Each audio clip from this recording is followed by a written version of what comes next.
Hello everyone, welcome to our CIISec branch masterclass today.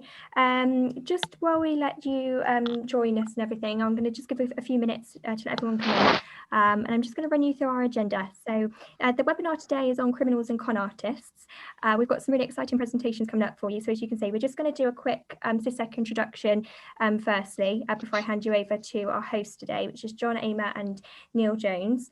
And then we'll move on to a presentation from Mike Fortune on the human firewall, with some really interesting horror stories that he has. And then we'll move on to Geoff White, who's going to be giving us a presentation on his book that he recently brought out, crime.com. And then we'll move on to some questions. We should have about 10 minutes for Q&A at the end, with some final notices on some upcoming events as well. So quickly, just moving on, I know we do have some non-members in the audience as well, which is lovely. It's great to reach out to the wider audience, but I just want to give you a little bit of information on CIISec if you're new to us and you don't know very much already. So just to say really that we are the Chartered Institute of Information Security, or better known as CIISec, and we're really here to help you. We've got a number of different streams, many benefits there. I'm not going to read them all out for you now. I would just point you in the direction of our CIISec website, which has lots more information there. But as you can see, we've got a number of different events that we run, one of which that you will see today, which is our branch masterclasses that we've merged together. And we really hope you enjoy the session.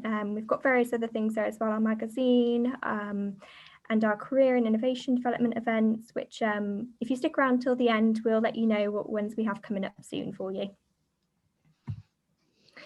Moving on quickly, just to let you know, you will be muted throughout the webinar today, so we won't be able to see you or hear you or anything, but there will be plenty of opportunity to ask some questions for our speakers at the end of the presentations. So if you do have any, please type those through to us using the Q&A box, which should be, I think it's at the bottom of your screen, and we'll pick those up for you at the end. And hopefully it'll be a really interactive session, so please feel free to type those through. If you have any problems today, technically or anything, please just let us know. It's probably best to email us at support@ciisec.org, and one of our team members will be able to pick that up for you on the other end and hopefully get you back in or sort out whatever problems that you're having there. I think now's probably a good time to move on. You've heard enough of me, and I'm going to hand you over now to our lovely hosts. So we have John Amer, who, as I mentioned, our CIISec Northwest Branch Chair, and we have Neil Jones. So over to you guys. Thank you so much. Oh, thank you, Sophie, and welcome to this this joint webinar with the Greater Manchester Cyber Resilience Centre. It's the first of hopefully a number of joint events we'll do over the coming months and years. So we're joined from the CRC by Neil Jones. Neil? Yeah, thank you, John, and thank you for inviting me and having me along to do a joint webinar with CIISec. As you say, my name is Neil Jones. I'm a Detective Superintendent with Greater Manchester Police, so a senior police officer, formerly the head of cyber and economic crime in Greater Manchester Police, and latterly I'm now a director and strategic policing lead for the Greater Manchester Cyber Resilience Centre. This is the first in the country of what is now becoming a network of 10 similar sort of sister centres across the UK, supported by the Home Office. We're a not-for-profit organisation designed simply to support our micro and small business community stay safe, protect themselves from becoming victims of cybercrime, because we'd rather not have victims and have to deal with the after effects. So we provide a lot of free guidance and support that's consistent with the National Cybersecurity Centre as a part of GCHQ, and we also provide other consultancy services and other support that you can get through our website. But one of the things that we run and where John and I met was through our cyber expert group. So just to give you an idea of the wealth of the centre, really, is we brigaded together in the Northwest alone over 40 of our region's leading businesses. And John was invited along to our cyber expert group, where we've got industry experts, chief information security officers from a whole host of different sectors who come together to try and share their threat intelligence, their knowledge, their insights, to make it accessible to an entire business audience so that we can support our local business community, support our local economy, support you to keep safe. And as John said, we're really looking forward to a kind of program of joint webinars and surgeries where we can try and further that message and get that support out to you all. So I'm incredibly grateful. I'll be here for the Q&A at the end, and looking forward to hearing what the excellent speakers we've got today lined up I've got to talk about. So thank you. Back to you, John. Well, thank you, Neil. And I think, as Neil hinted towards, we've got the easiest job. We'll be back towards the end of the call so that we can go and host for questions and answers for you. So we've got two great speakers. We've got Mike Fortune, who'll be first up. Mike's got around about 16 years of behavioural change. I think on the invite, I called him a con artist. I think he preferred to be called a social engineer. He's got around about 8 years of cyber and physical security experience, 200 social engineering attacks. So excellent speaker. And then second up, and I'm going to sort of introduce them both up front, we've got Geoff White. Geoff is an accomplished journalist. He's an investigative journalist with pieces for the Sunday Times, Channel 4 and BBC. There's every chance you'll have seen or read something he's been behind. But one thing he's been behind recently is a book, crime.com, looking at cybercrime and its evolution from its early days to what goes on today. So that's our two speakers. They've got the bulk of the time. So, Mike, words are important, and me calling you a con artist, you know, the linguistics, the sort of psychology of influence that might have set people's minds to things. Absolutely, John. I think it plays a huge part in the human factor. So thank you everyone for inviting me on this call today. I'm going to share my screen if that's okay, John. So bear with me 2 seconds. I will operate the slides from my side if we just bear with me. There we go. And we should then have my slides on. It should be open with the switching the human firewall on. So John's told me I've only got 35 minutes. If anyone ever hears me talk before, I quite like talking. So this is going to be a challenge in itself. I'm going to take you on a whistle-top tour of social engineering and the human factor. So a little bit about me. John alluded to quite a long time in BT, but it's nearly 8 years now, quite right, in cyber and physical, a long background in behavioural change and behavioural psychology. And a lot of doing this stuff. So we don't just talk about it, we actually do it. So we've got a lot of experience. Skill set. This is why I sit as the subject matter expert for BT on social engineering or human hacking. I'm not a pen tester, I'm not a technical hacker, but I am a human hacker. And we use this to educate and drive people's awareness up, make people aware, get them interested. You can see there some of the things that you can call out, from master practitioner in linguistic programming. I am not only a master hypnotist in NLP, but also a medically trained hypnotherapist, cognitive behavioral therapist, body language expert, linguistic expert. University days were all around facial recognition, micro expressions, and so on. So it just makes me a really good student of people behaviors, but a really good people hacker in essence. But we talked about that firewall. And I think this is really important, to be honest with you, because it's a real personal journey for all of us. And I think it's about every one of us individually taking personal responsibility to make ourselves more aware and more knowledgeable. And that firewall, that human firewall, for me, when you sum it up, is about giving people knowledge and awareness. I mean, human beings make the best decision they can with what they know and how important it is in their priorities. That's what drives us. So it's about making sure that you know what you need to know, but also the whys are so strong that they take preference in your selection, in your thought process. Because if you have got the knowledge and awareness, you then can hopefully apply the right thinking and mindset in those key moments. Can't have it on all the time. It's not possible, but in those key moments, yes. And that allows you to make better choices and actions in them key moments. And in time, that will embed anyway as part of your natural security behaviors, these new life skills that everyone today needs. We live in such a technical world. But one of our biggest threats to the firewall, and that's what I'm talking about today, mostly, is social engineering, the art of human hacking. But what is social engineering? It's a good question. You've probably all heard of it. It's been around for quite a while. Actually, it's been around since the day humans actually stood on the plains and talked and interacted, because it's human interaction, really. That's all it is. But this talks about, certainly in Wikipedia, about the psychological manipulation and influence of people from a security perspective into giving information away or doing something. But as I said, you're all social engineers. You all manipulate and influence. We do it as part of human interactions. Some people are really good at it. Now, I'm very blessed to know some of the top people in this field. But they will tell you, and some of these top people are what we call super hackers. So they're phenomenal tech hackers and phenomenal people hackers. But they will tell you they will nearly always go for the people element first. Why would they even try to get past your technical defenses, which are super strong these days to what they used to be, when someone will just give you the password? And that's very true. And we do that quite regular when we run ethical attacks, as you'll see. Some key facts about social engineering, which I think are important, and these help underpin them why we should give a damn and why we should care. Regardless of the level of criminality, whether that goes from your local criminals to nation state activity, it's the number one hacking tool is people. And it will always be the first part of larger attacks quite often. You can see this on this APT statement in the middle. We know for a fact that all these advanced persistent attacks, which most people only ever see the cyber bit at the end. Oh, you've had a cyber attack, the data's been breached.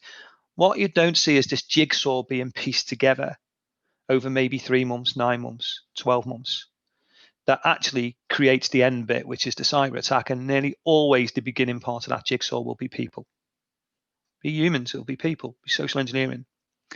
91% of businesses state they've been socially engineered. It's probably higher, some just don't admit it. And 95% of cyber breaches are down to us, our behavior, humans. So it's not going to go away.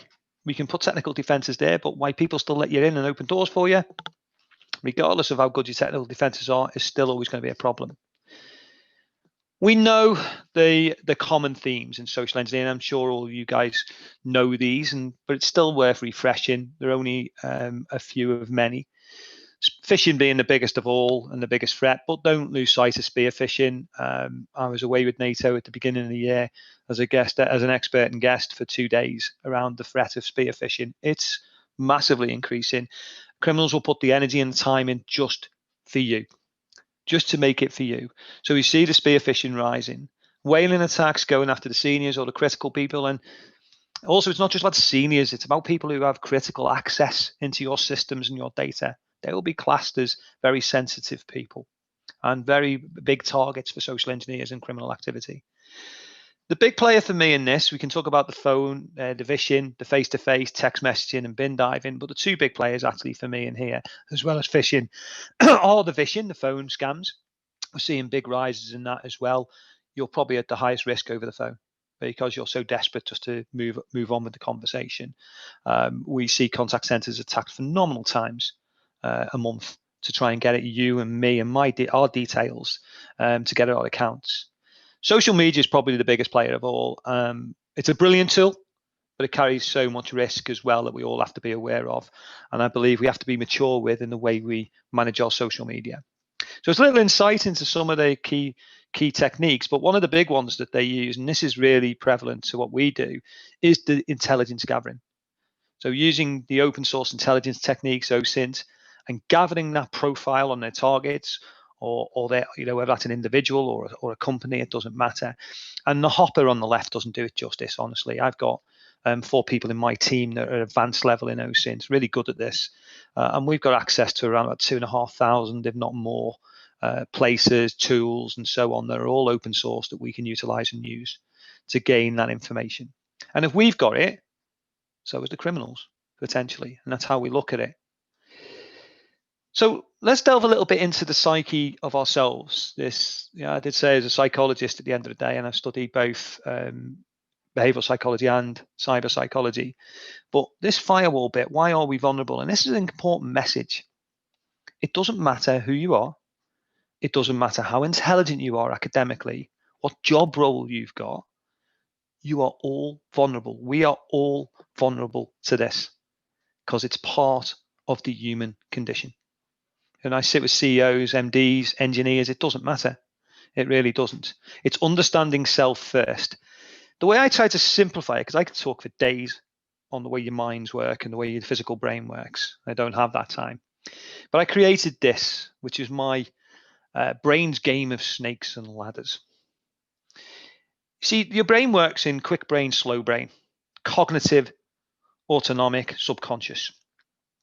The problem with the cognitive brain is it's slow. The critical analytical brain, it's slow. But you need it. You need that in social engineering because that's the thing that's going to validate, check, and stop. But your brain doesn't want to be cognitive all the time because it's too resource hungry and it's got lots of trapdoors to bypass the cognitive logic. And the way it works is this. If I asked you a question, a thought, or pose something to you, if you had to logically think that through, you would have to go across every step on that snakes and ladders game, all the way to the action or response or the behavior. But your brain doesn't want to do that. That's too resource hungry. So you are laced with ladders. And these ladders are unique to you because we're all contextually unique. Trust me, we all think differently.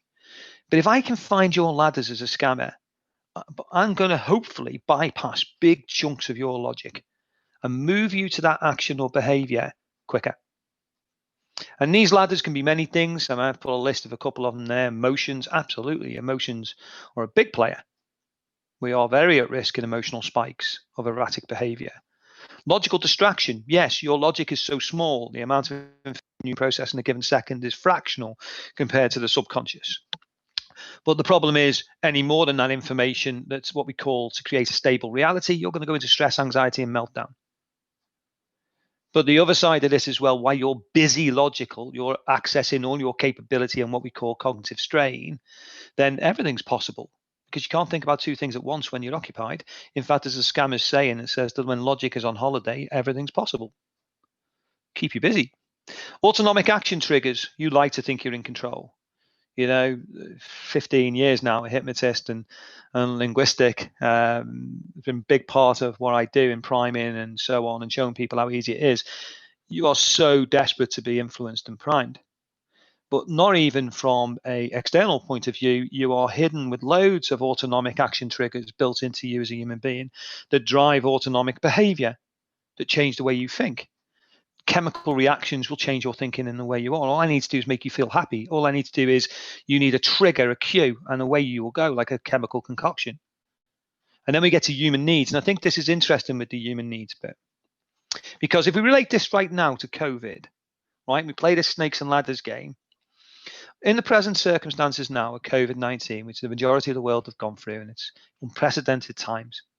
If you look at the mindset of people, and I'm interested in that, if you look at the mindset of people, let's say these four mindsets are very prominent right now. You've probably been in some of them, all of them, or a mixture of them. But with these mindsets, with a lot of things that come with human values, our belief systems, and so on, we always drive for needs.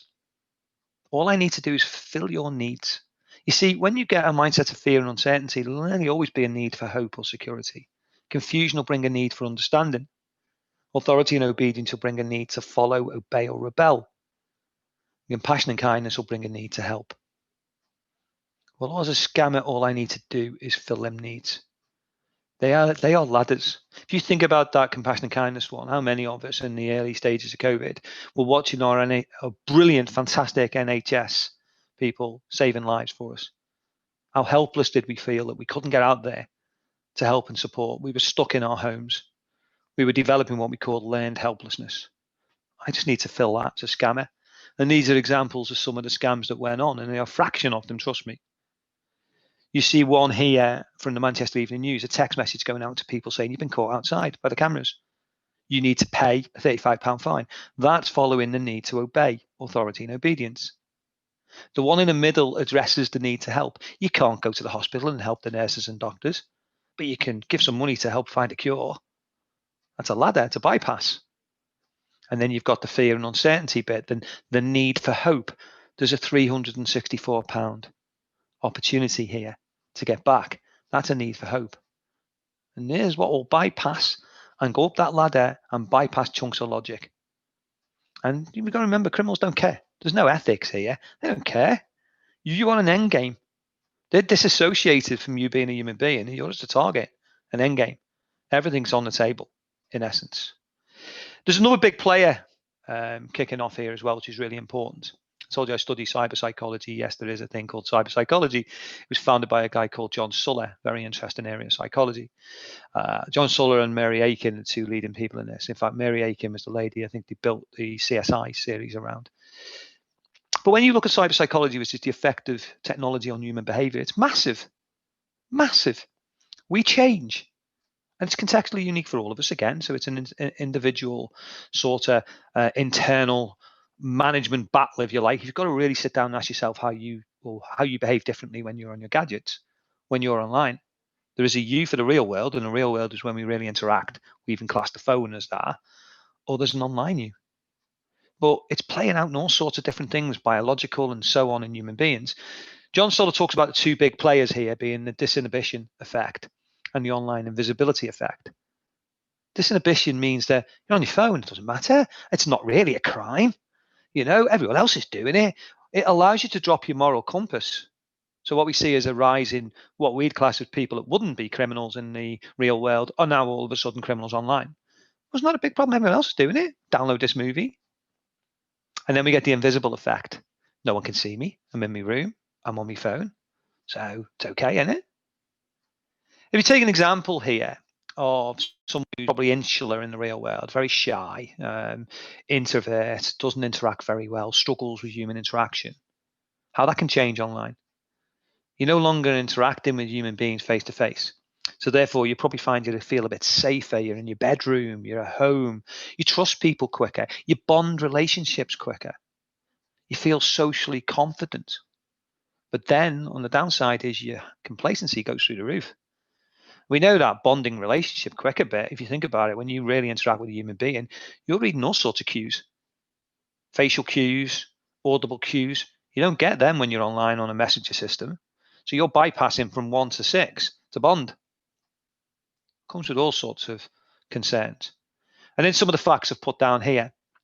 You know, if we look at the online activity, it's designed to drive two basic, real hard, basic human motivational needs. Humans are driven by the need to seek and the need to be inclusive. Well, Google gives you the need to seek. It isn't the thrill of finding what you're looking for, it's the thrill of looking. Inclusiveness, social media will address that problem for you, no problem. And I think this interesting one in the middle is very interesting fact. When you normally interact with human beings in a normal real world interaction, you probably self-disclose about 40% of the engagements. That's fact. They've done the research on it. We know that online this doubles to 80%. People share more information. It's an example of the cyber effect, but it's something we all need to think about. So the question is, and I think it's a really interesting one, an individual one, is how do you behave differently? Let's get to one of the most interesting parts on this, which is social media. And the question I always pose to people around social media is, are you managing your social media, or is social media managing you? No, I'm not saying this is a bad thing. There is a good side of social media here, as you can see. Half the world use social media. 65% of users' time is spent on social media. In fact, we know that a huge percentage of people's decisions is made by online or social media. It brings the ability to interact anywhere in the world. It brings the ability of speed, job self-promotion. It's cheaper. It's fun. And we've seen the advantage in COVID. It's been indispensable during the time of COVID. But there is a dark side. We know that criminals love social media. All levels of criminality, from nation state down to local criminals, will use it. You're 50% more likely to fall for a scam in social media than, say, an email. Because the whole thing's built around trust, friends, family, and self-promotion. Criminals like it, as I put up there, because they can hide their identity. You trust quicker, and the scam can spread quicker as well. 300% rise in the use of fake accounts. A 500% rise in the use of it being the platform to download the actual attack or scam itself, maybe malware. You can click, you can open, you can give information away. And in line with the police, I know these facts here from, I think it was 2019, but the report was given in 2020, 70,000 crimes using Facebook and Instagram around paedophilia, stalking, burglary. That's criminals are using it. So social media is a big one. It really is. But I want to finish this session off because I think, John, I'm really doing well on time, which is great. But I want to finish this session off looking at putting this to the test. We had a whistle-top tour there of social engineering, some of the things we need to focus on and the cyber effect and so on. But we put this to the test constantly. So I'm going to show you a couple of attacks, how these got played out, what was the end result. And we do these a lot within our company because we educate people. We actually use it as part of the personal engagement piece, where we don't just go and train people, we go and do a live attack and then build that into their training, build that into their experience. And that's also doing in our business. We also go out to other businesses and support around that as well. But I think you'll get the picture. So in 2019, we conducted an attack on a large site in India. We were going to actually see if we could get into that site pretending to be the new CEO of the company. We go outrageous, because criminals probably wouldn't, but if you can't spot it when it's that outrageous, how are you going to spot the more covert ones? We were going to target employees to accept us as the fake CEO and then guide us around that site, gaining sensitive access to all sorts of things. That was our aim. We did our OSINT. We built the profile on the site, on the people, and away we went. We knew everything about the physicality side of the site. We're pretty good at this. We knew where the cameras were. We knew the layout. We knew everything we needed to know, where the guards were, where the reception was. We knew enough. We turned our attention to the employees. We're all over open source. We can find things like these pictures where you can see we know what access control the site uses. We could even clone the access control before we go there. There's a sign above the door that tells us where every single team is located in that site. This is all intelligence.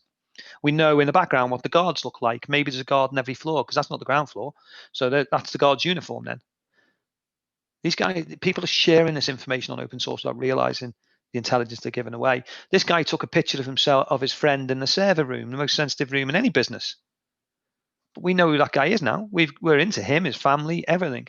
He's potentially a target for us to get in and get access into that server room. The numerous pictures we find of employees, no matter where we're looking or who we're looking at, people unaware of managing their photographs, where they're being uploaded on social media and so on. But this is just a treasure trove of information. We create fake ID cards in 20 minutes. You can buy the printer off Amazon. James Bond is real. It's all on the internet. You can buy the printer off Amazon. You can get holograms made. You can go and we just took pictures of people's cards to create the actual effect of the card itself. Didn't even use Photoshop. We used Publisher to do it. It's not hard. And it's just a visual illusion. People think you've got a card, bypasses you. We then could target employees down to their social media presence. We would identify them all over social media. Poor social media there in the middle, you can see with telling us what job they had, what their birthday was. It's all valuable information to us. Even Facebook will give you a page you can go to where you can break the profile down even more that people aren't aware exists half the time. It's not long before we targeted 4 people. We knew everything we needed to know about them, phone numbers, email addresses, and so on. Once we had all the information on the targets, we then start to engage. Meet Mr. Joe King.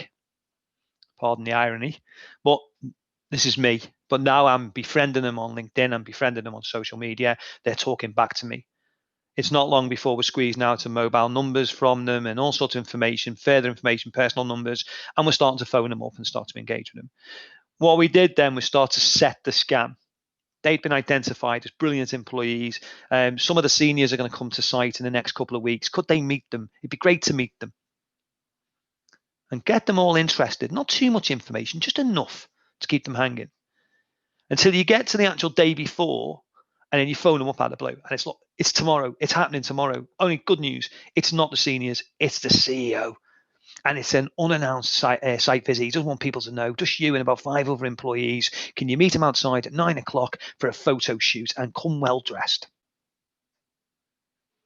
That was all it needed. And that person, how can the person say no? You see, what you've got then is me getting ready to go. I even took a fake chauffeur with me and dressed him up. And we even put on his badge, Parker Milady, as his name, just to give it a little bit of irony. And we had a fake entourage of employees with us as well. And then the person meets me outside. He's a bit miffed that no one else is there, but that didn't matter. He's in the loop now. He can't get out of it. And he accepts me. He bypasses us past the main guards, tells them who we are. You got to let this guy in as a CEO. It is the guard shaking hand with us. He gets us to one of his floors with about 800 people on. This guy in the bottom right, we convinced him that he needed to sit down and show the CEO how he did his day-to-day job. Log off your laptop and log back on, as we videoed his keystrokes and got his password and BitLocker pins and so on for his device. We then got him to sit and show us his customers' accounts and show us where they're located, and then got the passwords for that as well. That's me getting into the main boardroom. The chairman's boardroom, we got access into that, left alone for 15 minutes, and we're deploying covert devices, listening devices, and video surveillance devices. We even took fake hackers' laptops and made them very obvious and stuck on like, so that device there, your data is being stolen. And we left them out to see if people even noticed them. No one noticed them. No one said anything. And then the final bit is we stole a senior director's notebook for finance. And in there, again, there was senior people's login details and passwords that we were able to take. And that was us. We actually said to them, we unlocked your business, because that was your sign in the boardroom. So we did actually unlock it. We unlocked it potentially in 40 minutes, but we were in your boardroom within 25 plant and listening devices, all in 25 minutes. And that's us in the bar celebrating as two scammers who've now got all access to these systems, potentially. That was game over for them, or could have been. But I want to show you outside of what we call our normal business. And I did say we do this for a lot of people. In 2019, I know you might laugh, the pet industry, but the pet industry worth billions of pounds globally.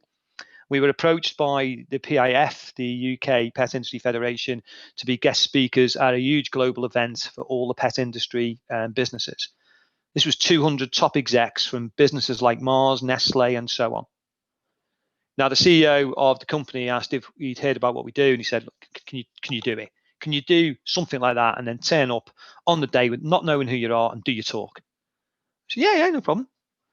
So off we went for this big, huge global event, and we started. We were going to infiltrate first of all, the company. The CEO gives permission to do that. His staff didn't know. But we were going to infiltrate that event itself. We were going to go in as a fake reporter. We were going to access 200 top industry global execs, and we were going to payload ransomware across their networks by giving them a free USB stick, which they couldn't resist. Again, we do our homework. Again, you can see we're targeting the Pet Industry Federation. This is an example of some of the intricate work in the OSINT and identifying people and bringing that back into intelligence. There's the CEO, for example. We knew quite a lot about him as chairman. We were even able, if we wanted to connect to the chairman's neighbours, we knew a hell of a lot about them. We discovered where the event was. We knew nothing. We dove from ground zero. When we do this, we don't know anything, just like the criminals wouldn't know anything. We have to discover everything. And from infiltrating the company's social media and being in there and talking to them, we knew where the event was. We knew when it was happening. We knew everything about it. We even then turned our attention to creating this fake reporter. We were able to get the local paper, and that's a picture of me going in as this guy called Paul Lynch. I did spell his name differently. But there was one point where I was phoning the hotel up, pretending to be the events manager of the company, and then phoning the company up, pretending to be the events manager of the hotel. And I convinced the hotel, because when I phoned them up, pretended to be the events manager of the company. I convinced the company events manager at one point, phoned them up to the hotel and said, look, you know, there's a lot of building work going on in the hotel. It was all over their website. They were having this huge building work. What it is, we've got the health and safety executive all over us, and they want us to make sure that all the guests know what's going on. We know you've got your event happening on this day. We know you've got lots of guests staying. Can you please confirm the email addresses of all the guests you've got coming so that we can write to them and tell them about the health and safety? Yeah, sure. So she emailed over to us all a list of all the top execs that were staying over in our hotel. There you go. There's a prime spear phishing campaign waiting to happen. It was wonderful. We didn't actually obviously do anything. We just proved that as part of the concept. Here's a spearfish waiting to go for the CEO. We knew he was into classical cars, so we sent him that, and he clicked. So the chances are we were into their networks as well, because we'd done our research on his mad passion for classical cars. We also did a fake social media account, so we were able to go in as an old friend and create a fake account, and got him to click on a few things on there as well, just to prove the concept. So how do we attack the event itself? Well, this is how we did it.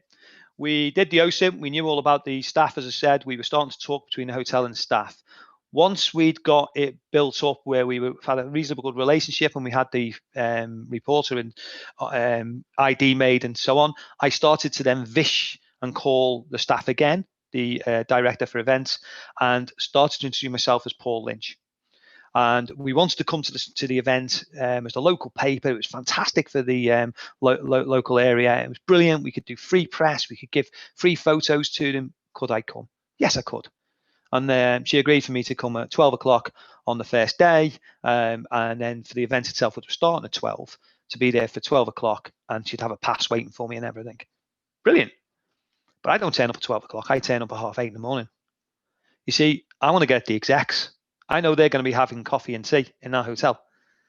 So I'm at 8:30. I look for this girl and phone her up. Eventually, she said, I thought you were coming at 12. Oh, I got mixed up. I've just been driving for 2.5 hours. Can I have a coffee? And I'm in. We got these USB sticks here, you can see on the top right. And we got on them with a little pamphlet as well. And we put hilarious loyalty-free animal photos, must see. Well, it was a Pet Industry Federation event. So you're going to look at hilarious animals. And when I was going around as the reporter, I was simply engaging, talking to people, getting loads of information off them, tons of information off them. Say, did you get a free gift? Did you get a free gift? Oh, no, well, it's USB from the PIF. We're working with them. It's hilarious. It's animal-free photos. Have a look. Before the event starts, have a look. We anticipated 25% of people would have their cooperative laptops there. And about 25% of them wouldn't be able to resist the ransomware attack that was on that USB stick. They didn't know until I actually got up on stage. And even the CEO didn't know it was me, because he didn't know what I looked like until 10 minutes before. And then I introduced myself, got up on stage with the cameras, and then said, put your hands up if you've spoken to me today. Put your hands up if you've got a USB stick. Put your hands up if you've already looked at it. And that's how their session started. But you can get the picture. It got a lot of attention. So the last one I want to share with you before we come to the end is, and you're very privy to this because this only happened last week. This is to show you, even in the times of COVID, criminal activity doesn't stop, because we were able to attack a contact center in the UK and deploy a USB into the back of an agent's device that had PCI activity, which is credit card. How do we do that? Again, you can see the attack jigsaw I talked about. So the intelligence work allowed us to identify employees. It allowed us to identify the site. It allowed us then to identify third-party employees, which is what we were after. Further intelligence told us that the staff weren't happy with the COVID cleaning on site. That was in the newspaper. We also found out the site had signed up to Eat Out for the government. So that got us thinking, A, COVID was the way in, and B, we could do a spearfish for the Eat Out, which is what we did. We did a spearfish, targeted the employees we'd found, sent them the spearfish saying, if you want further reductions in your Eat Out, fill in the form for us, which we got a load of mobile phone numbers. We were going after the third-party people. We wanted the cleaners and we wanted the engineers, because they were going to walk us in the site. Because what we'd found in our intelligence was the site had a good process for visitors, which meant you got your picture taken and cameras were all there in the foyer. We wanted to avoid all that. By the vishing calls, we were able to identify the cleaners and identify the air conditioning engineer. Then a phone call to the air conditioning engineer convinced him I was with a COVID program team and I wanted to meet him outside the site to see the air ventilation systems. And I was there to help. He meets me outside site. We knew where it was. We'd done our work. Google Maps will show you where the ventilation systems are. And he meets me outside the ventilation system, do a little check on that. And then it's, well, I need to go indoors now. Let me buy you a bacon butty and a cup of coffee. Let's go through the service door on the side. It's a lot easier because that's where I made sure we met. He's got access to it. So now tailgate with him into the building, bypass all the guard, all the process, in the canteen, coffee and tea. Doesn't take long before you can see the bottom. He's filling the form in for me. I had a fake COVID form to fill in for him to make it feel real. And now he's introducing me to the head cleaner. And I'm same with the cleaner, buying a coffee, buying a bacon butties. And then we're talking about I need to do some tests on COVID cleaning. And I've got fake COVID test kits you can see in the top right. Convinced that they're going to test one in the canteen. But guess what? I also need to test an agent's desk, how well you clean it. Take me to one. I don't want where an agent is sitting. I want one where no one is in today but in tomorrow. And she does. and then I'm just watching it clean it, and then I'm going, what about the wires at the back behind the device itself, the main desktop? And she's going, yeah. Well, I'll test that. And then you put your hand back to test it with the kit, but you've got the USB in the other, and you go, oh, I've knocked something out. I'll just push it back in. Game over. USB was in, wasn't detected. And the way you get off site is you meet the engineer again in the canteen and show me the other ventilation system on the other side of the building, back through the other service door, and you bypass the guard. In, out, 40 minutes. All them attacks took no more than 40 minutes, even in code. So the last bit for me, as I hand back to John, is what do we do? How do we get our firewall a bit more switched on? Well, the advice will give you this. The greatest thing about social engineering is there's no magic tool, no magic button, doesn't exist, no magic app. The simple things do matter. They really do. Validation. But you have to give yourself time. Time is your friend. Logical brain is your friend. Processors are your friend. They're there for a reason. They slow you down and keep you in a logical brain. It's the quick brain that's going to throw you out. So the first message is stop. Take time. Take a moment. Actually, take a breath. It's so powerful, breathing. But what this does in a biological and physical aspect is it actually allows your what we call a parasympathetic nervous system to kick in, which slows you down and clears the mind a little bit, unfogs the logical critical mind, which means you can start to think a little bit. In those split seconds, just taking a breath, stepping back and giving yourself time. Then you apply the simple thinking of all internal questions. Does it feel right? Does it sound right? Does it look right? Does it look wrong? Does it feel wrong? Does it sound wrong? Doesn't matter which way. If you're getting that trigger in, chances are it is wrong or something's not right. And I always say the protect bit is do something. Don't walk away. Don't ignore it. That's the dangerous bit. That's what we call a bystander bias in psychology. Don't walk away. Now, the question could be, can I challenge it? Or can I at least report it? Or what should I do here? But if you apply that thinking, it will help massively. And that comes to the end of my session, John. I think I've not been far off time. I can't hear you, John.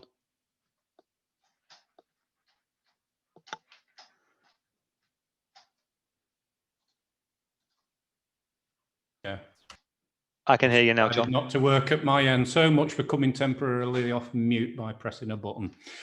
Anyhow, no, thanks for that, Mike. It's absolutely spot on time, I think, or at least. Oh, there's a first. Notice. I've handed the slides back to you guys as well. So right, so Sophie, if you can pop up a slide for Geoff. So what we're going to do is we're going to do a Q&A at the end, like we said. So next up is Geoff White. Geoff, what do you reckon to what Mike was talking about? Do you think social engineering or technical? It's absolutely fascinating. It was a really, really fascinating presentation, and frankly, I'd happily give over the next period of time to Mike to hear more about his adventures. It's really interesting. Look, I mean, the truth of it is, as Mike says, absolutely spot on. There are sort of two types of hackers, if you like, that I've encountered. There are the types who are obsessed with the technology and they absolutely love it, and they want to know what software you're using, and they want to know what servers you're running, when they were patched, all that stuff. They love all of that stuff. There are other types of hackers who often don't even call themselves hackers, who don't really care about the kit or the technology or software at all. It's just too hard a target because they can get what they want by targeting people, as Mike has explained. Now, what's really interesting is the really, really dangerous people are the ones who combine both, the one and the other, who are both technically extremely skilled and really get it, but also combine that with a genius for social engineering. And I'll talk about a few of those that I've met. But one of them that you should have a look at, of course, is the great famous Kevin Mitnick. Was at one point on the US Cyber Most Wanted list for a period of several years. He wrote a book called Ghost in the Wires. Have I got a copy? Oh, somebody might have stolen my copy or borrowed it. If I can get it for you, I'll show you at the end. Ghost in the Wire is an amazing book because basically, look, Kevin Mitnick was exactly that. He understood, in those days, the phone system was the key thing, but he also absolutely innately understood how to manipulate people. Mitnick was incredible. He hacked the FBI because he was intrigued as to what the FBI knew about him when investigating him. So he would phone somebody up. he would, just as Mike's done, get a little bit of information that made him credible, and that would convince somebody that he was actually phoning from the company that he claimed he was phoning from. And he would get a tiny bit of information out of that person. Then he'd phone the initial person back and say, oh, yeah, I was just talking to Bob in accounts. He said, actually, you're running this particular phone extension system. Is that correct? Oh, I'll have to go back to Bob in accounts. And he would play off the two people, getting a bit more information, a bit more information, a bit more information, until he zeroed in on his target. Incredible guy. And those are the really dangerous people, the ones who combine the genius for social engineering with the technical knowledge as well. I didn't do a very good job at the beginning of introducing myself. My name is Geoff White. I'm an investigative journalist, and I've covered tech for, among others, Channel 4 News, BBC News, and Sunday Times. I'm also the author of the book that you can see there, the copy here.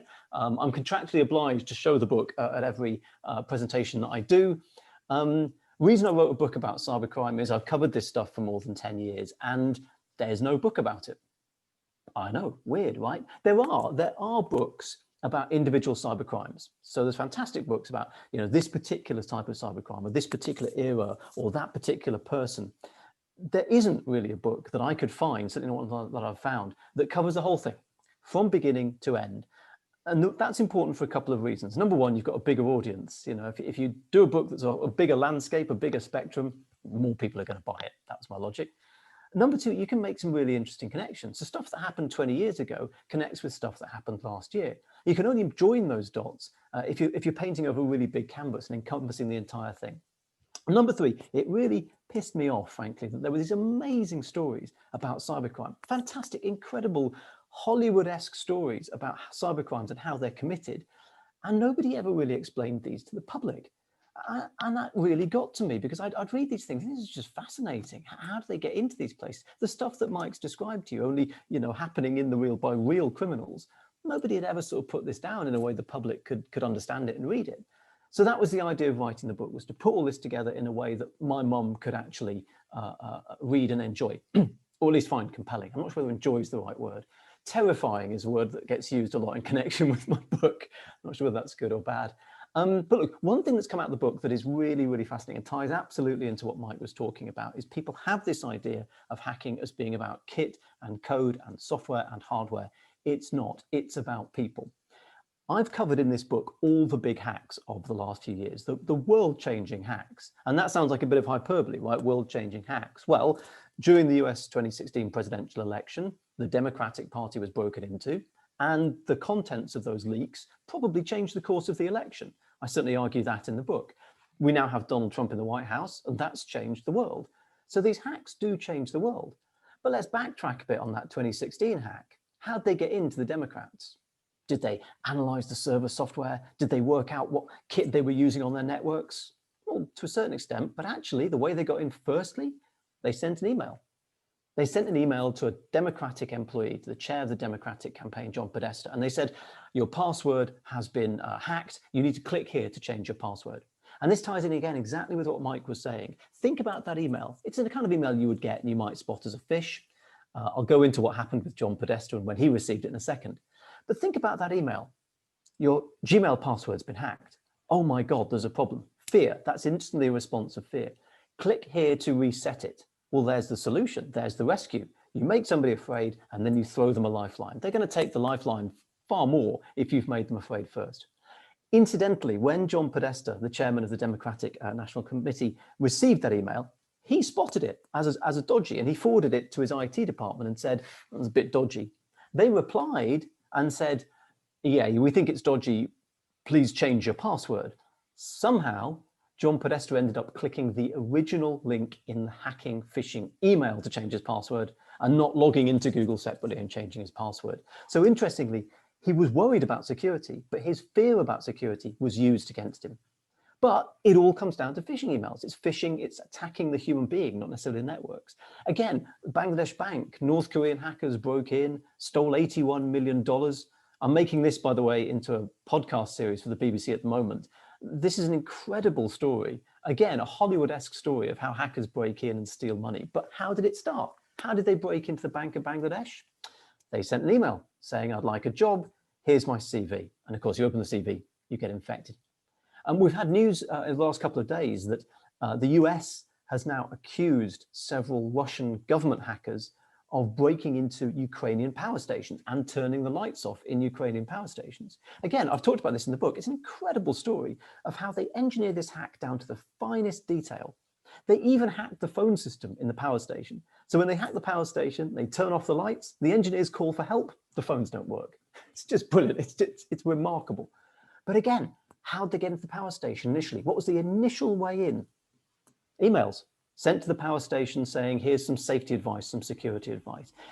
9 times out of 10, the way in is these phishing emails. It's getting into the human beings. Interestingly, the one exception to this is the WannaCry attack, the ransomware attack. You may have remembered hit the NHS disproportionately in 2017. WannaCry was really unique for a lot of reasons, but one of the things it was unique for was the fact that it didn't rely on human beings. It spread automatically. One of the favorite examples I pick up on in the book is the hacking of TalkTalk, which back in 2015, but I still feel TalkTalk is it's like the Mereshka doll of, those Russian dolls. I hate those Russian dolls. They're so full of themselves. Anyway, not my gag, but those Russian dolls are unpacks and unpacks. There's so many lessons in cybersecurity from the TalkTalk hack. And what's remarkable about it is what it teaches us about cons and confidence tricks. So rewinding in time a little bit, when they broke into TalkTalk, yes, there was a technical hack into TalkTalk systems, but a year before, other hackers had already broken in and they'd stolen some customer information. And compared to the stuff Mike gets, they had very little. I mean, they managed to get hold of people's names, their account number, and their phone number. And that's really all they had. So the hackers broke in, they had, I think it was in the tens of thousands of people's phone number, name, TalkTalk account number. And now as a hacker, you're thinking, well, it's not credit card data, it's not a password, what can I do with that? Here's what they did with it. They phoned people up and they said, we're calling from TalkTalk.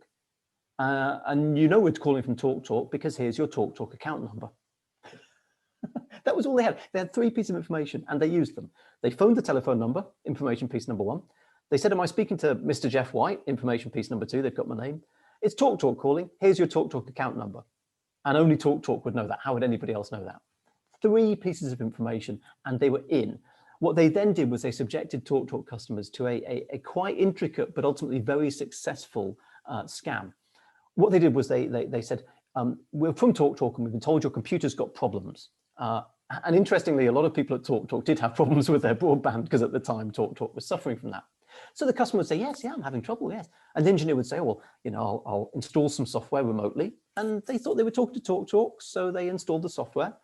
And the engineer would bring up this page on their screen full of error messages and alerts and warnings and exclamation marks. This is what's called Event Viewer, which many of you will know. This is a sort of diagnostic tool for your laptop. Event Viewer is always full of errors because your computer's always doing stuff wrong. None of it matters. But if you're a 60-year-old TalkTalk customer, you look at that and you think, my computer's on fire.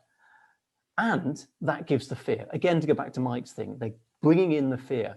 But remember, you only do the fear so you can extend the lifeline. They make people afraid of the problems in their computer. And then they say, don't worry, we're going to fix this. The person's jumpy, they're edgy, something's going wrong. They don't understand computers and their computer is now clearly going to blow up. So they will do what the hacker wants them to do. Install more software, allow them access their online banking, and away we go. As I say, the full story is in the book, and it's a quite remarkable story. What makes it remarkable, I think, is the fact that the tactics, the techniques that were used on these folks date back literally 100 years or more. There's a fantastic book. It's called The Big Con by a guy called David Maurer. I hope you can see it. I'm going to check you can see it. Oh, yeah, there we go. The Big Con by David Maurer. Mike may have heard of this book. It's an incredible book, and it talks about the early days of the confidence trick. You remember a film called The Sting? Do you remember The Sting? Da, da, da, da, da, da, da, da. That film, The Sting, is all about a guy who gets involved in this sort of massive gambling operation that turns out to be a complete con. That film was actually based on real events. Shortly before the financial crash in the 20s, the Great Depression in the 20s, America was awash with money. There were people all over the place with money. And there was this boom in sort of gambling and speculation. So the stock market was taking off. Horse racing was taking off. Huge investments were being made. And there were people with the money to do it. So sure enough, a set of confidence trickster artists were created to capitalize on that. They pulled in people's money. Now, what's interesting is if you're going to nickel and dime somebody, you can do a street con. You can go up to somebody and say, oh, have you got 10 pence for the phone? Or, I'll lend you my mobile phone. You give me some of that, nickel and dime tricks. If you want to take somebody for tens of thousands of dollars, which is what these guys were doing, which these days be worth hundreds of thousands of dollars, you need to make the con bigger. You need to make the fantasy a lot bigger. So they realized that to take victims for thousands of dollars, you had to create this entire world, this fantasy world, and that's what they did. So if you remember that film, The Sting, they had kind of fake venues and they had people, everybody was dressed up, they were all cats. This really happened. They had immense venues that were entirely fake. They had fake money, and then there'd be multiple people involved. Now, there's a couple of things, a couple of tactics involved in these confidence tricks that were key. First one is what's called roping the mark. The mark is the victim in this case. When you rope the mark, you send them down a line of people to make them think that they're involved with a much bigger legitimate chain of people. So you would introduce them to Mr. Big, who would introduce them to Mr. Bigger, who would introduce them to Mr. Biggest. And that way you thought, well, it's not just one person, they're not a con artist because they've introduced me to all these other people. So this must be a legitimate thing. Now, interesting with the TalkTalk hack, when they phoned up victims of the TalkTalk hack and they pretended to be TalkTalk, they'd say, oh, I just do the installation of the software for your compensation for the rest of the money. I'm going to put you through to our finance office. So the TalkTalk victim, these vulnerable, often old people, were transferred to what sounded like another office in the TalkTalk building because they imagined they were being called by TalkTalk. And so that was a version of roping the mark. They were calling these victims and saying, oh, I'll put you through to my other person somewhere else. It makes the victim think that they're engaged with a big and legitimate organization and not two blokes sitting in rooms next to each other who are going to con them. The other thing that's interesting about this book, The Big Con, and the big con games that got played was a thing called putting the mark on the send. So basically, when somebody's ready to give you their money, we engineered them to the point where they're gonna actually drop the $10,000 on the table and you're gonna take their money and steal the money from them. They did something really weird, the con artists. They tell them to go away. Go away, go and stay in a hotel. Here's $500, go and get yourself a nice hotel and a good meal and come back maybe tomorrow. And the victim would walk out of the venue with some of the criminals' money in their hand and think to themselves, well, this can't be a scam because they've just let me go and I've got some of their money. Exactly the same thing happened in the TalkTalk case. They would tell the victims, they would say, look, oh, I've accidentally transferred money into your account. And they would show them something that looked like a transfer of money into their account. And they would say, well, could you please refund us the money? So what they did with the TalkTalk victims was they made the TalkTalk victims feel as though they had the hackers' money, as though they had the upper hand. Remarkable tactics, this. As I say, all outlined in the book, and it really is, it's one of my favorite chapters in the book, the TalkTalk hack. But again, what's interesting about this is, it's not relying on technology. They weren't technologically very savvy. What they were relying on was the stuff that Mike talked about, those psychological tactics, make somebody afraid and then give them a lifeline. And they're going to take the lifeline, even if the lifeline's dodgy.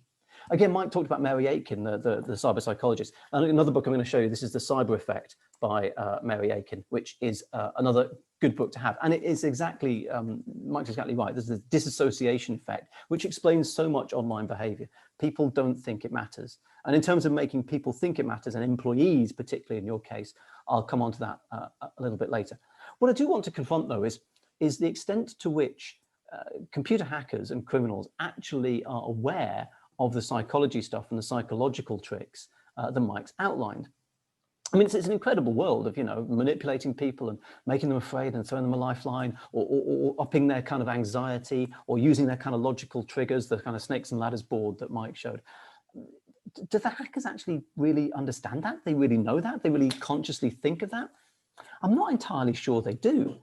I think it's innate within them. I think they just have this skill and this knack. But I think if you said to them, talk me through the psychology of how you've done that hack and that social engineering campaign, I think that there'd be a loss to explain it. I think they just know that it works. So one of the cases I talk about in the book is a case called the love bug virus, which older attendees might recognize from the year 2000. We'd got through the Y2K bug, so the computers hadn't collapsed with the shift from 19 to the noughts. But May 2000, the love bug virus broke out around the world. It's incredible. It was one of the first, it's the first pandemic computer virus, I think it's fair to say. Hit something like 45 million computers around the world, caused billions of dollars of damage. Now, what was interesting about the love bug, again, is it was an auto-spreading virus. So the person who wrote it had worked out that there was a flaw in Microsoft Windows and that you could trigger the virus to automatically send itself to everybody in someone's Outlook address book. So as soon as you got this email, it's an attachment saying it's a love letter. That's why it's called the love bug virus. You would open the love letter because, well, let's say, who wouldn't open a love letter? You would open the love letter, you would get infected, and it would automatically send itself to your Outlook address book. And what's mad about that is if you think of that, if every person who was infected sent the virus to 50 other people, and each of those people sent it to 50 other people, it only takes 6 or 7 hops to get around everybody in the world, presuming everybody's got a computer. It's remarkable, absolutely remarkable. There's another interesting echo actually with coronavirus about Lovebug is I was around when Lovebug hit, and what was interesting is my company, like a lot of companies, disconnected computers from the internet to stop getting infected. So even if employees in my office didn't open the email, we just disconnected the email server. We didn't get any emails for a period of several days because everybody was terrified of getting this thing. And if you think about that in terms of coronavirus and of the epidemiology of coronavirus, it's a similar sort of thing. What we were doing was socially distancing our network from the rest of the network. And in the same way that social distancing that we've done in the UK and elsewhere has cost us economically, the social distancing we did in email terms to disconnect ourselves from the network so as not to get infected also cost us money. It was a huge economic impact. So the costs of that Lovebug outbreak are actually costs of not doing business, which you could have done if you'd been connected to email because you've disconnected it because you're worried about getting infected. But the Lovebug was a fascinating story. And I actually managed to track down the guy who wrote it, which is a bit of a scoop. He'd never been arrested, never been charged because the Philippines, which is a country where he lived, didn't have a law against computer hacking in the year 2000. Shucks. So he did a run and went off. I managed to find him, I managed to track him down to a tiny market stall in the Philippines. Again, the story of how I did this is in the book, and I know I'm plugging the book quite heavily, but they are some fun stories. The story of how I tracked this guy down is, I won't lie to you, I don't say it's a triumph of investigative journalism, but it's a hell of a lucky break that I got. And I found him, and so we talked about it. And to go back to this point of whether hackers are really aware of the social engineering, the psychology tactics, I don't think that Onel de Guzman, that was the guy who wrote the Lovebug virus, was at all aware of the sort of psychological tactics he was using. And yet, his virus was hands down the most effective phishing email social engineering lure ever created, for one simple reason, right? As soon as the virus leaks out of his hands, he's got to have a way of other people wanting to click on it. He can't convince them anymore because it's going to automatically spread. He's taken his hands off the controls. How do you convince everybody in the world to click on an email? What does everybody in the world want? There's only one answer: love. We all want love. And yet, meeting Onel de Guzman and talking him through this, I never got the feeling he ever thought that. He just found a convenient thing and hit on it, and it just seemed natural to him.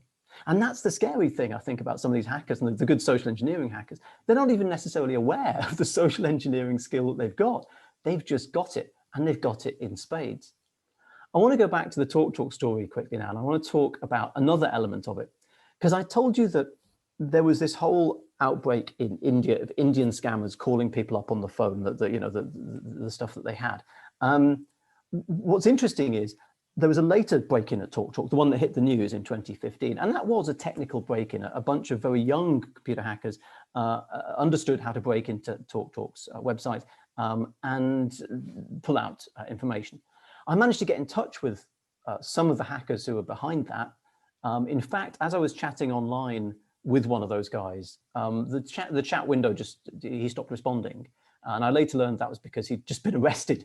So I think I was talking to him as the police were knocking at his door. I think the bigger lesson there is if a journalist can track you down, the police aren't far behind. I try not to make that too public because it will stop people speaking to me as a journalist. But what was interesting talking to those guys, those young guys, was the extent to which they understood social engineering and the extent to which they used it. Because again, as Mike said, these are young computer hackers. They have not had the decades of experience that Mike's had in terms of understanding systems. They're quite new to the game. And if you're new to the game, you take the easiest game there is. And the easiest game there is phoning people up. You just need a phone and some moxie. So yes, they were breaking into TalkTalk on a technical level, but they were also merrily using social engineering tactics. One of them that I talked to, a guy called Mike Rendell. I've changed his name. He's not called Mike Rendell, but he's now ethical hacker penetration tester. Similar vein to Mike. He was just a liability. He just understood exactly what he needed to do. So he worked out that in order to get the information he needed to get and get passwords and so on, social engineering was going to be the far easier way. But he also worked out that people respond to certain triggers, again, as Mike's outlined. So he would phone up places and he would say, I'm calling from the tech support department, and I just need the password resetting on this. Could you set it to password and then just change it back to the normal password afterwards? And that's the thing. He's not asking the employee of the company to change the password for good. He's asking for a temporary reset and then to put it back. Of course, while the temporary reset happens, he dials in with the password and he gets what he wants.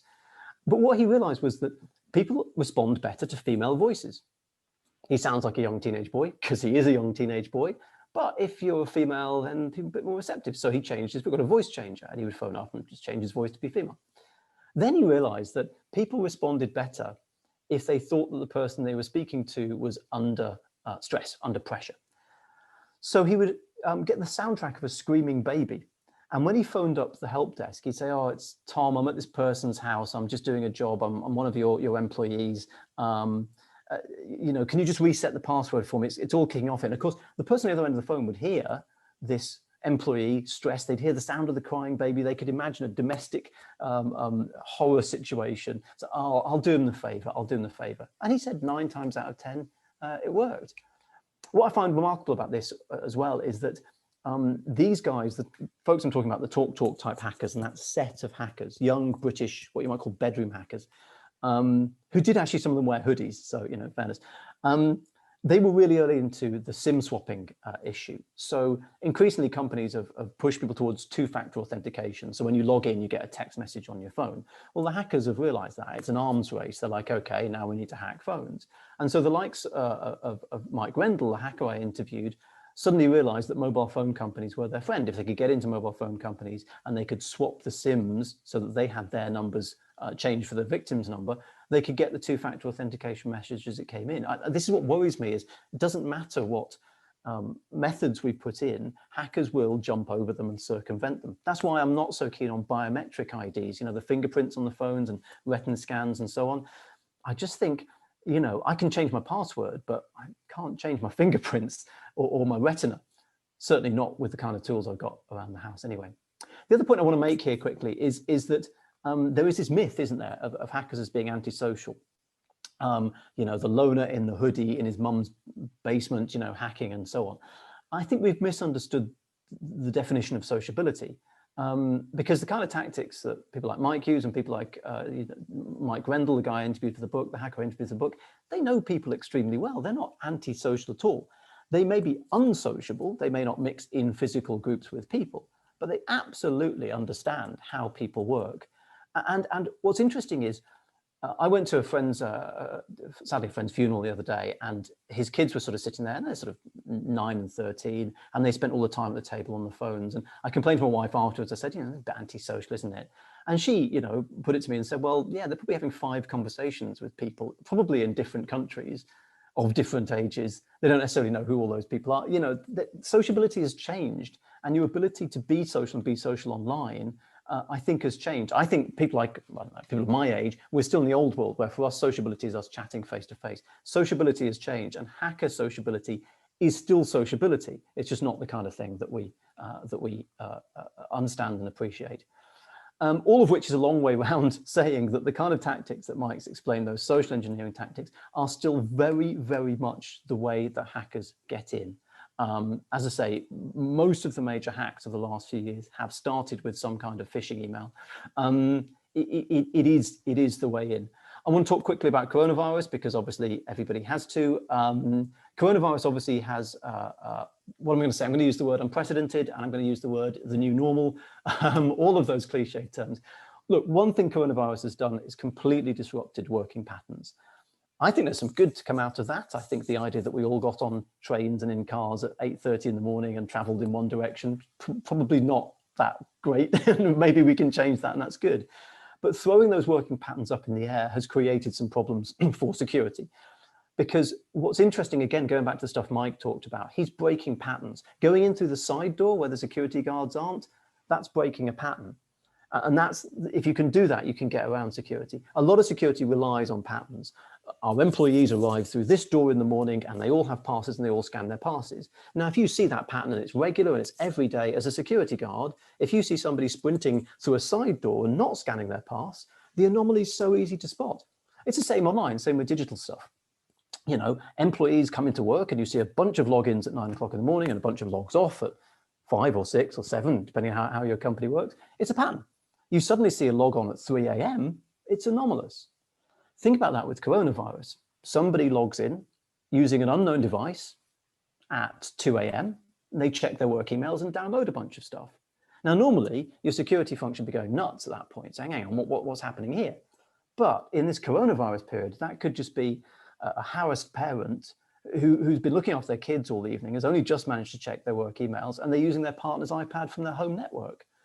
So think about it, those disrupted work patterns makes it so much harder to spot anomalies. And I think that's one of the difficulties for it. And people like Mike exploit that, because as soon as your patterns are disrupted, someone like Mike exhibits anomalous behavior, but you don't spot it because everybody's exhibiting anomalous behavior.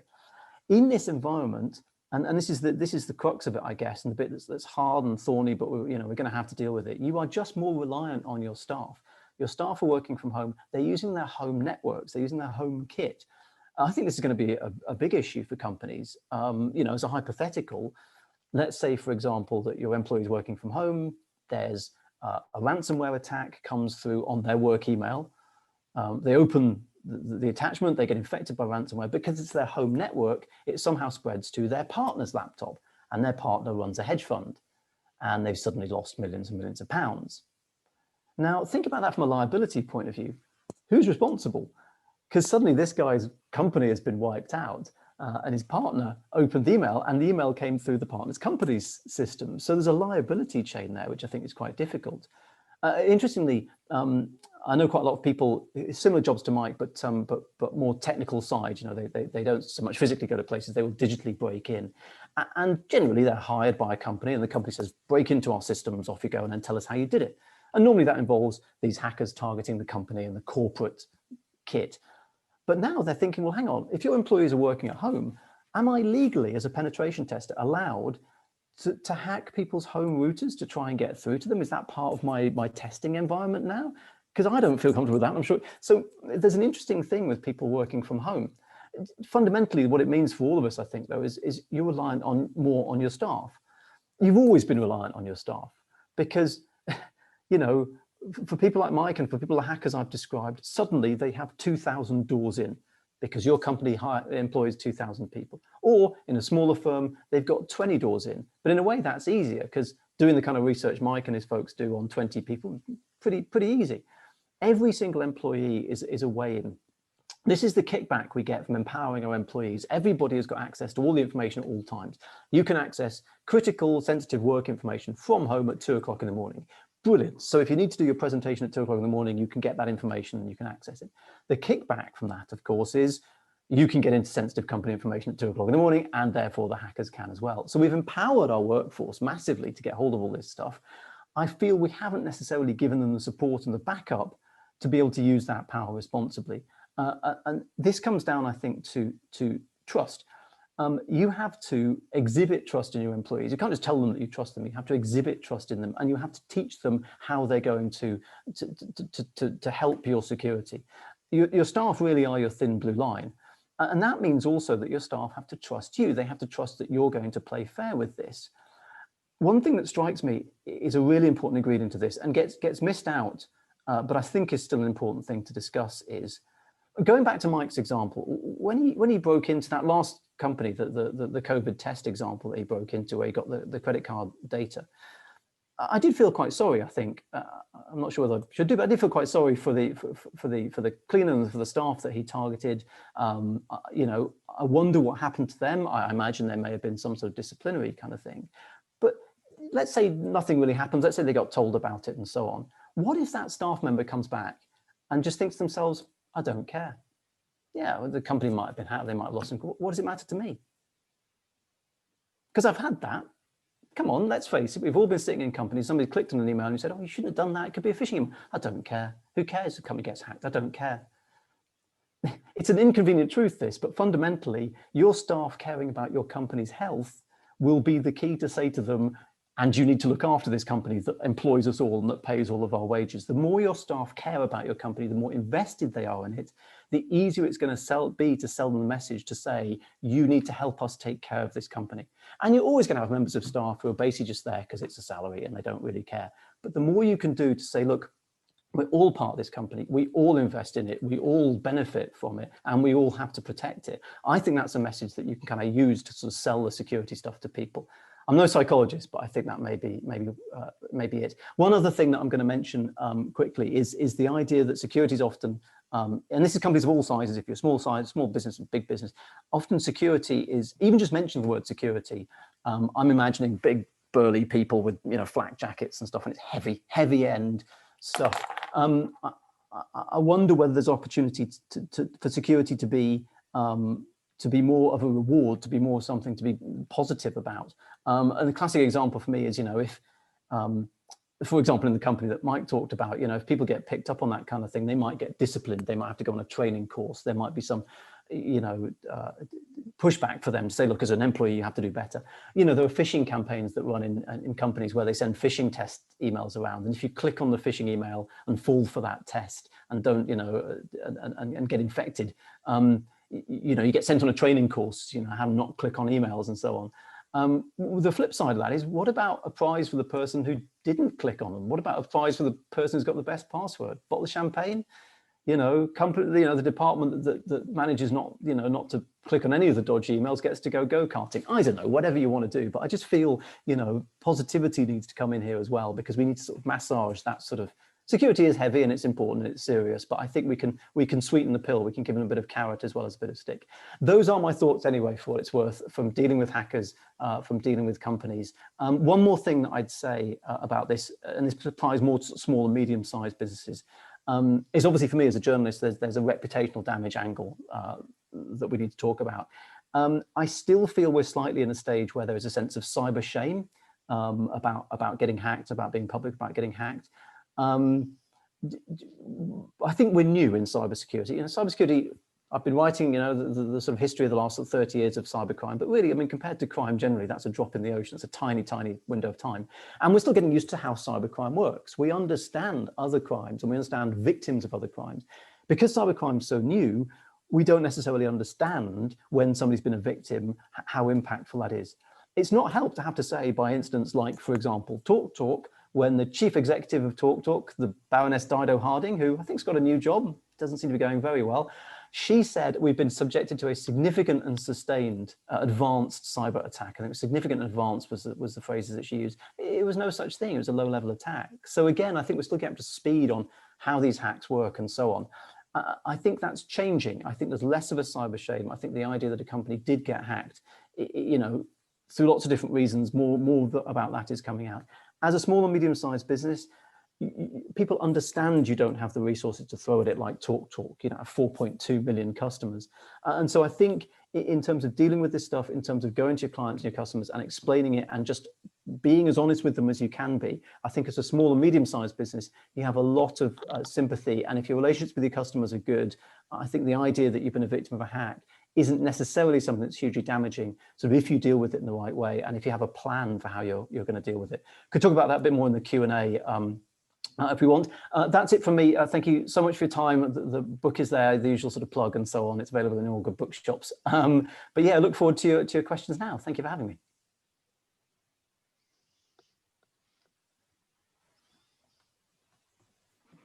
Right. Well, thank you, Geoff. Thank you, Mike. That was absolutely excellent and spot on time. We really should give ourselves a medal. So, Sophie, if you can just, I think we're going to pop a slide up, aren't we, of next events for those who are in CIISec. Absolutely. And we'll take some Q&A. John, Perfect. Thank you so much. Q&A, Sophie, just before we do the Q&A, just wants to come back on something there around the rewarding people, which I think was really important. Geoff's comments, and I agree fully with him. So just for clarity, and I think it's important that we think this way, that you shouldn't punish people for it. It's all about awareness and education. So the attacks we showed you there, for example, the guy who let the CEO in became one of our strong security champions and is still very active in driving security behaviours on site and very passionate about security. And that's the kind of way you should go. It should be about rewarding people, getting them interested and seeing. And we ask permission and we debrief them as well.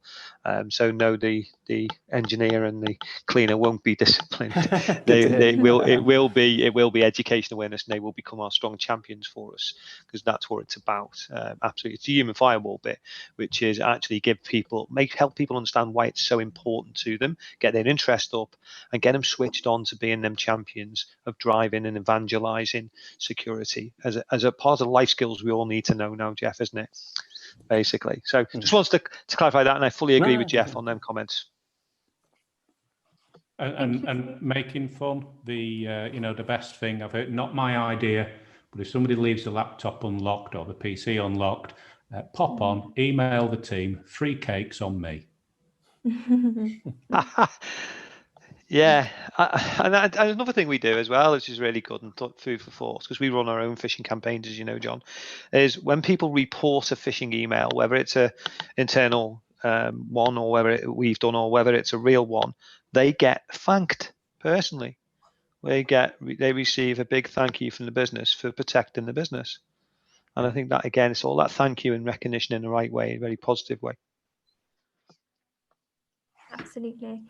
Thank you both so much. I just want to reiterate what John said. Thank you so much for your presentations. I think they're fantastic, and I think there's some really important messages to take away from both presentations there. Before I hand you over back to John and Neil to do the Q&A, I can see them all coming in, so this is probably a good point to just let you know about some of our upcoming events that we have coming to you shortly.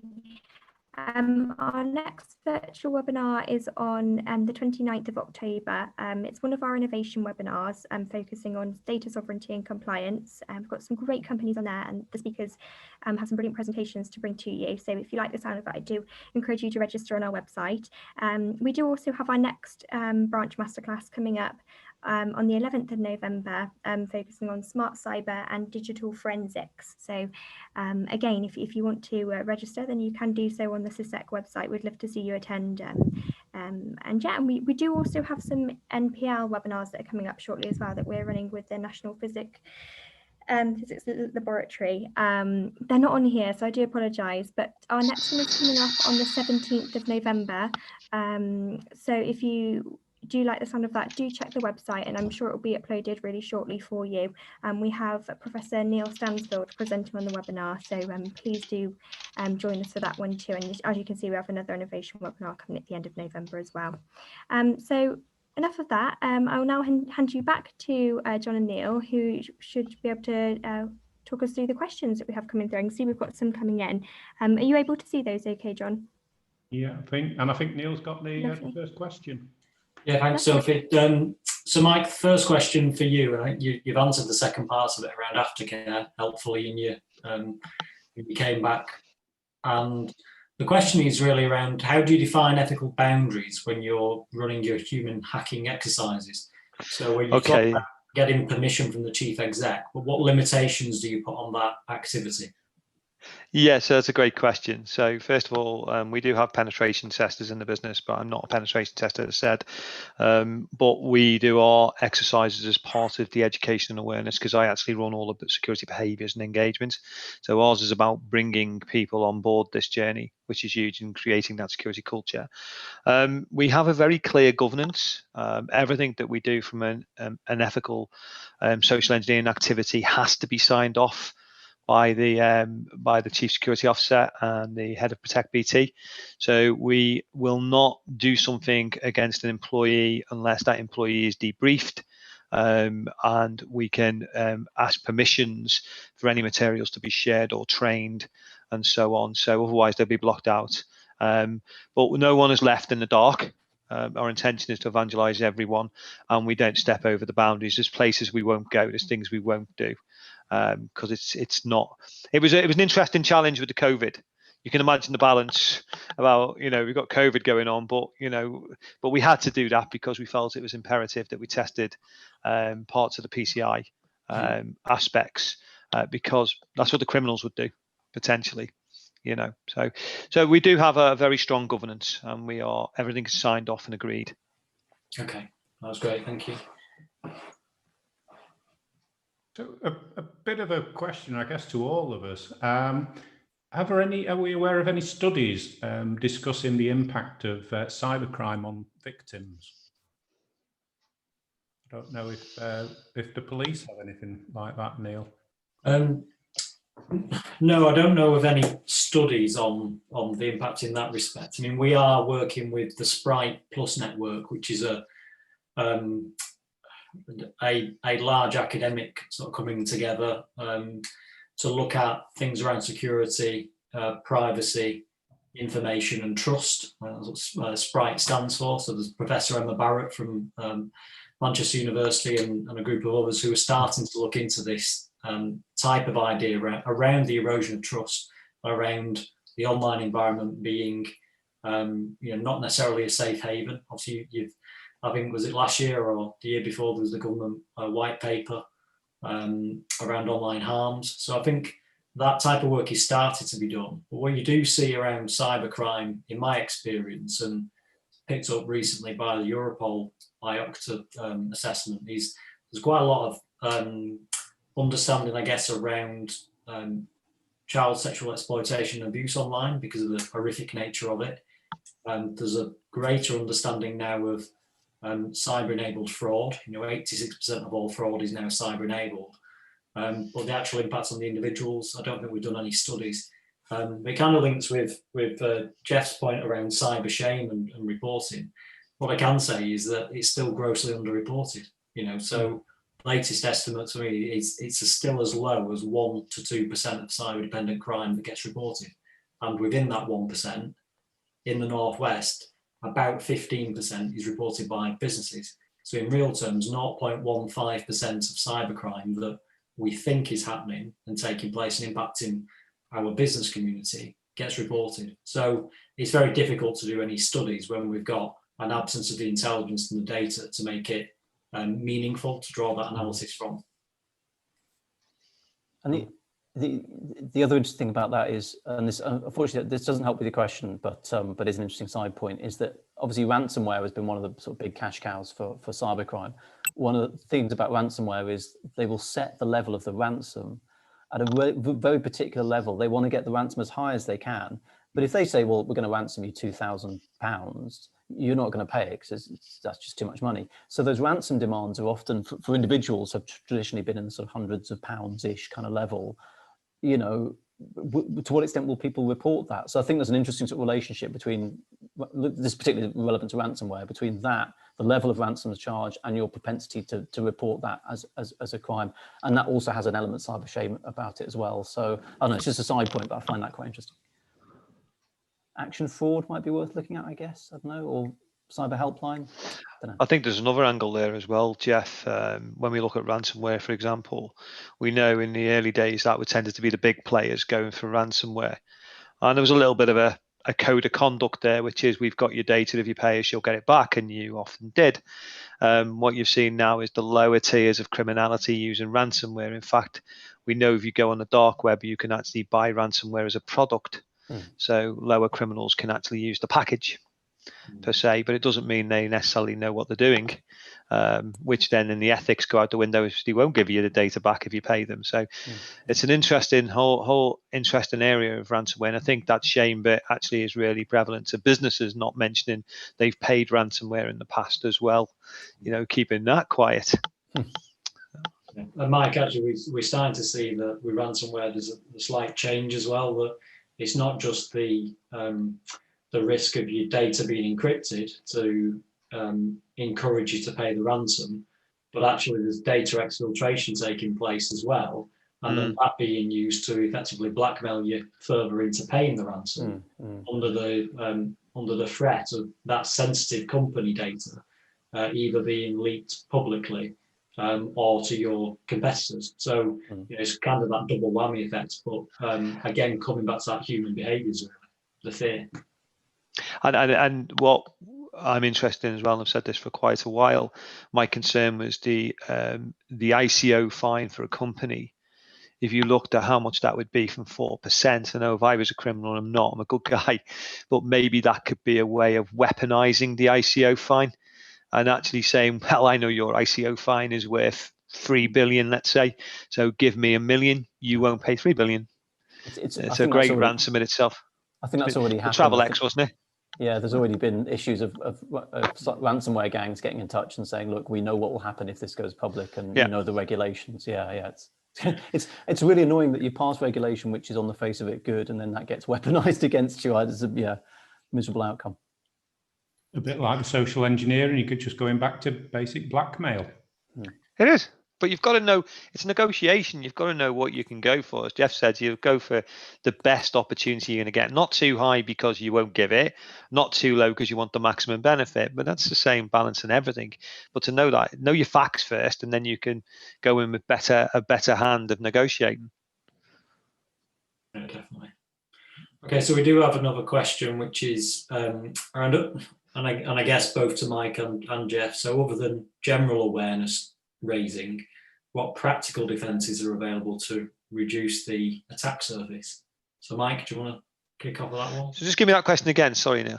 So it says there are many different attack vectors, but other than general awareness training for employees, what practical defences are available to reduce the attack surface?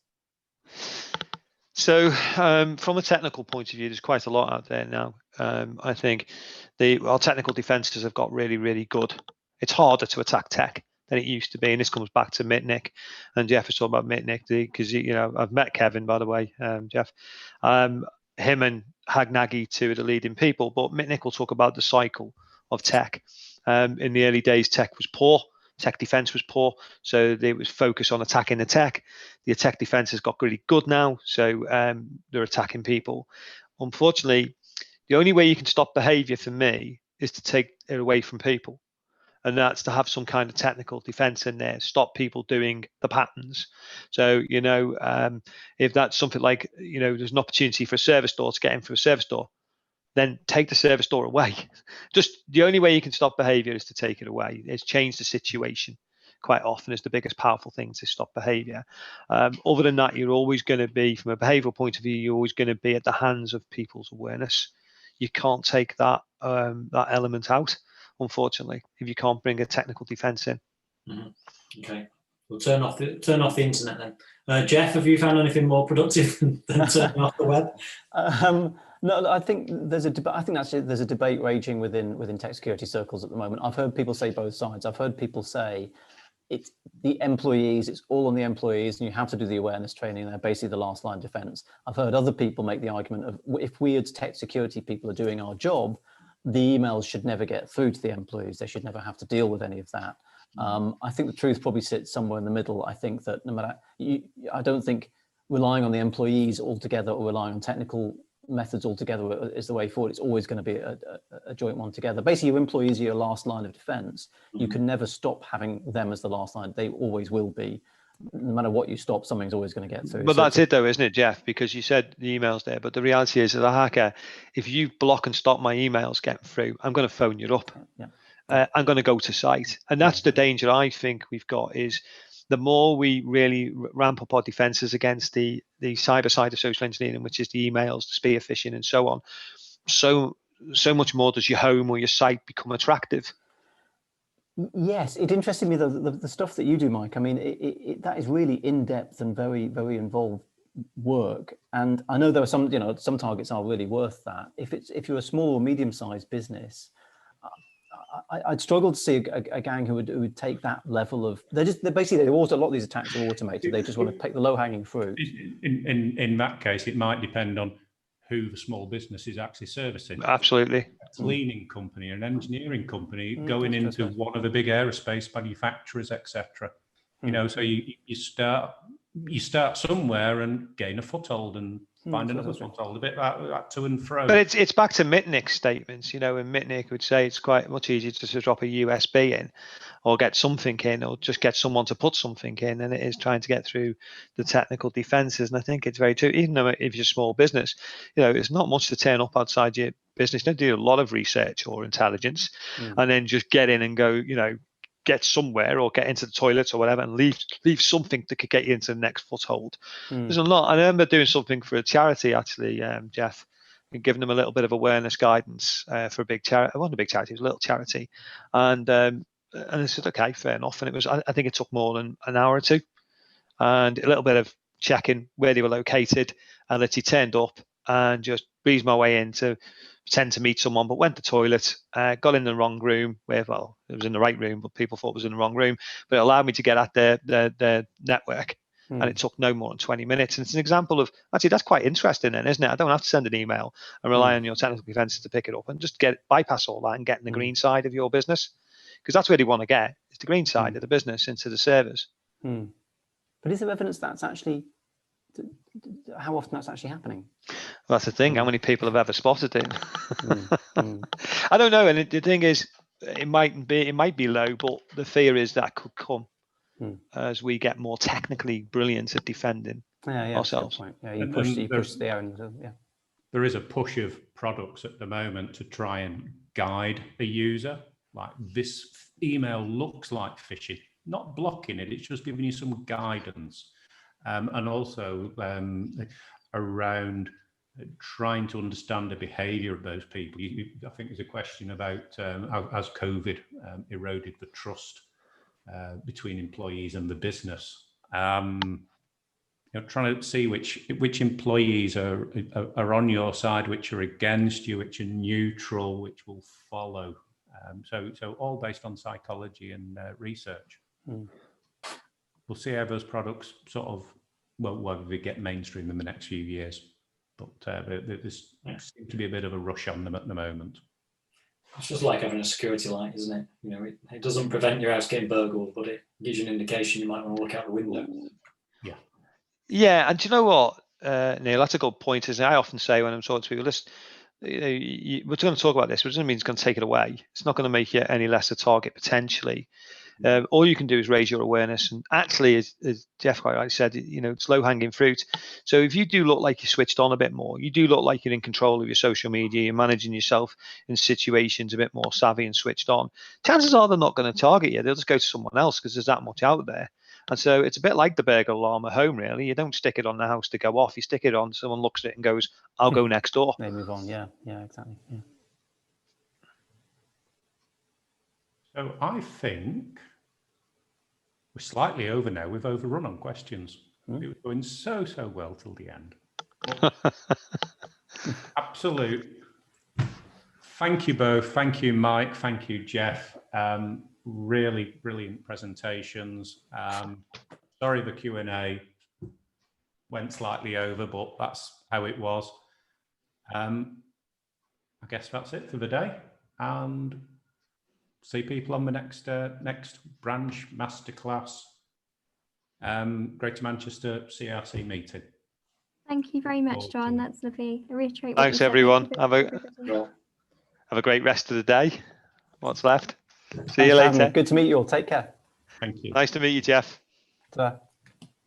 Thank you, everyone. Bye. Bye.